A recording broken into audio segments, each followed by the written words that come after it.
여러분 안녕하십니까? 오늘은 나 같으면 그렇게 안 해. 벌써 오늘 31번째 시간입니다.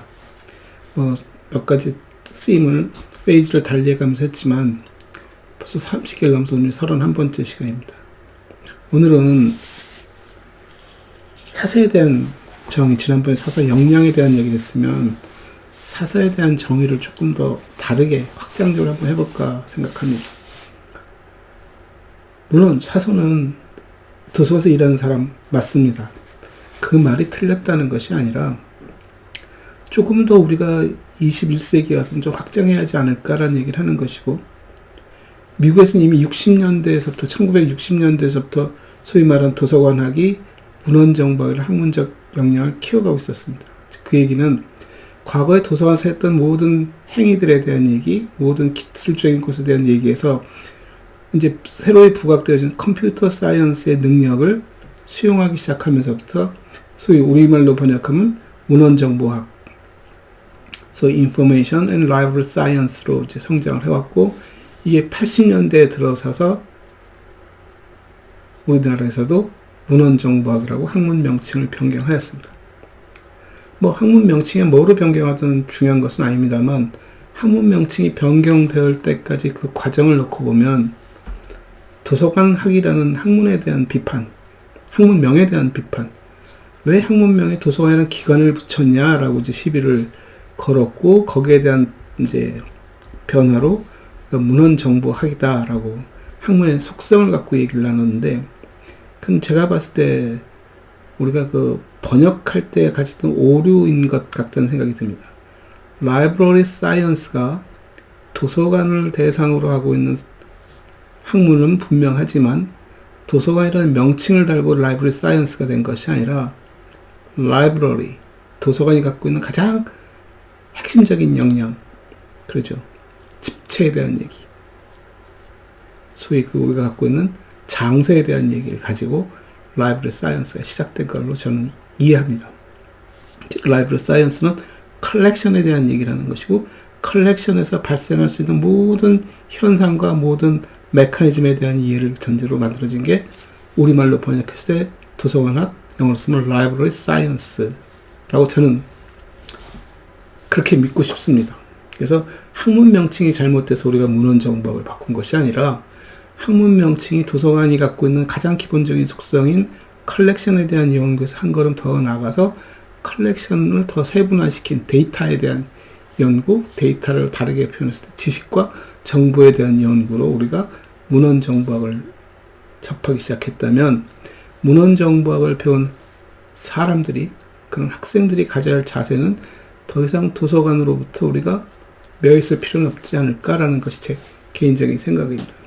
그래서 지난 시간에도 우리가 사사의 역량에 대한 얘기를 했을 때도 사사의 역량은 기획과 서비스, 문해력, 이런 것들이 들어있을 수 있다라고 얘기를 했고, 그런 것들이 소위 공공 서비스의 일환으로서의 도서관이라는 공간에서 잘 작동했다는 얘기고,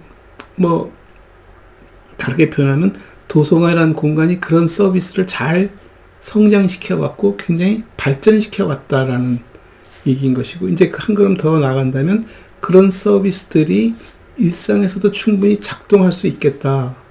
물론 기술적으로 이미 그 전서부터 그런 것들이 작동했습니다.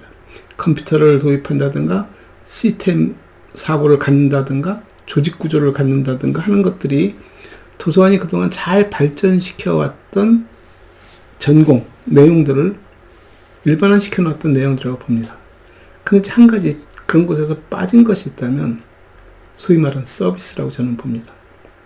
그런 조직, 그런 시스템, 그런 어떤 구조, 그런 기술들 구현하고자 하는 것이 궁극에는 사용자들의, 그것을 이용하는 이용자들의 편익을 제공하는 것임에도 불구하고 굉장히 기계적이고 구조적이고 한 접근에 우리가 너무 익숙한 것 아닌가?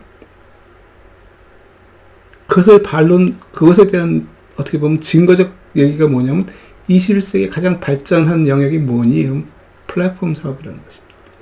플랫폼 사업을 가만히 들여다보면 우리가 과거에 해왔던 것들이 디지타이즈 되어지고 소위 사이버 공간으로 옮겨지고 사이버 공간과 실시간, 소위 언어프 공간을 오가면서 일어날 수 있는 사건들의 연속이라면 우리가 여기서 가상 공간, 소위 그 사이버 공간을 옮겼을 때 일어날 수 있는 일들이 뭐지? 99.9%가 데이터 사이언스입니다. 서비스라는 얘기입니다. 우리가 실생 안에서 일상에서 일어나는 사건들의 연속선상을 이어주는 구조적인 부분과 거기서 나타날 수 있는 편익에 대한 부분들을 사이버 공간이 지고 있는 것이고, 그것을 우리가 다르게 표현하면 플랫폼이라고 말을 한다는 것이죠.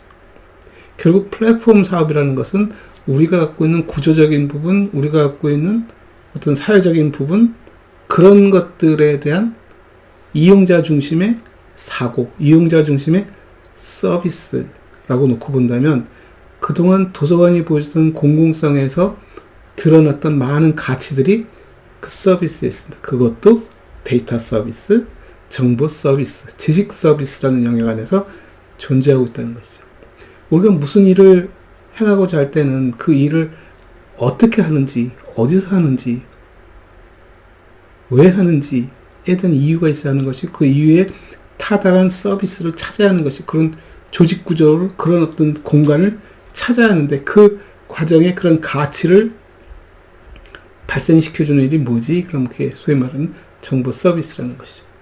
소위 인터넷 공간에서 일어나는, 플랫폼에서 일어날 수 있는 많은 것들.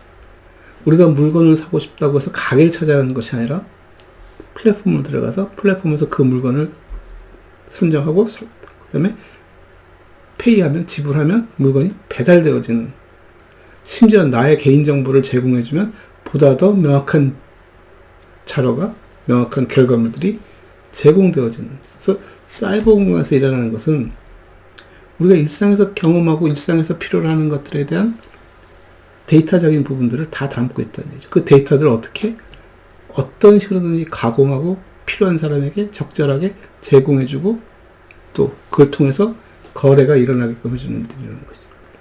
그런 일들을 학문적으로, 아니 넘어서 직업적으로 오랜 시간 해왔던 것이 뭐니? 그럼 도서관 안에서의 그런 지식 정보 서비스입니다. 소위 데이터 서비스를 수천 년을 진행해온 것이 어디니? 그럼 도서관인 것이고, 그 진행조차도 그 사익을 추구하는 것이 아니라 공익적 가치 속에서 진행해온 곳이기 때문에 아마 그것의 발전 속도는 느리고 서비스의 폭도 다양해지진 않았겠지만 가장 기본적이고 근본적인 방향성을 쥐고 있다. 그래서 문헌정보학이라는 학문이 보여주는 것은 도서관이라는 울타리를 넘어서서 지식 서비스 전반에 걸친 디자인, 기획에 대한 얘기일 수 있지 않을까라고 놓고 보는 것입니다. 그래서 사설한 명칭이 어울리든 안 어울리든 우리가 현재 이해할 수 있는 단어를 쓰자면 사설한 말을 쓸 수밖에 없는 것이죠. 제가 가끔 학생들에게 우스개로 얘기합니다. 오늘부터 머릿속에서 도서관을 지워라.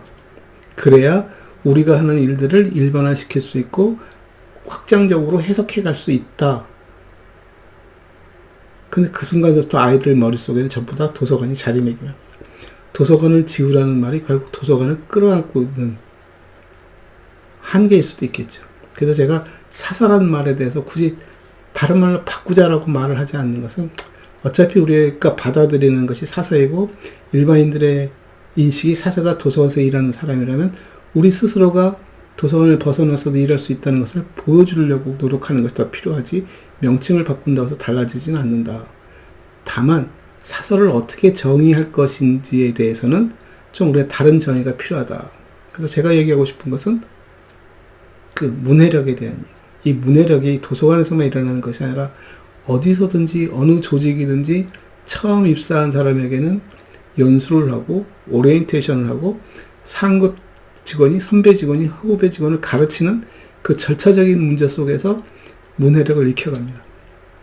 아, 이 조직은 어떻게 되어 있고 이 건물은 어떻게 되어 있고 어디서 무슨 일이 일어나고 있고 식당은 어디로 가고 내가 어떻게 살아가고 문서는 어떻게 작성하고 내가 하는 일은 업무 범위는 어떻게 되고 하는 것들을 배워가는 거죠. 그 배워가면서 스스로가 진화하고 변화해가는 것이 담겨 있다고 봅니다.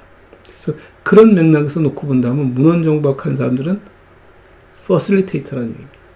어느 조직에 들어가든 그것이 도서관이든 그렇지 않든 공공서비스든 그렇지 않든 그 속에서 퍼실리테이터 그것을 보다 더 활성화시키고 갖고 있는 자원들을 최대한 활용할 수 있게 해주고 그걸 구조화시키고 조직함으로써 하나의 플랫폼을 구성해서 이용자들이 필요한 정보 순환을 원활하게 하고 새로운 정보를 재생산할 수 있게끔 만들어내는 역할을 하는 사람, 그 사람이 곧 사서다. 그래서 도서관이라는 울타리 속에서 묶어내서만 묶여있지 않다면 사서들의 역할은 어느 조직에 가나 비슷한 일을 할 수 있습니다.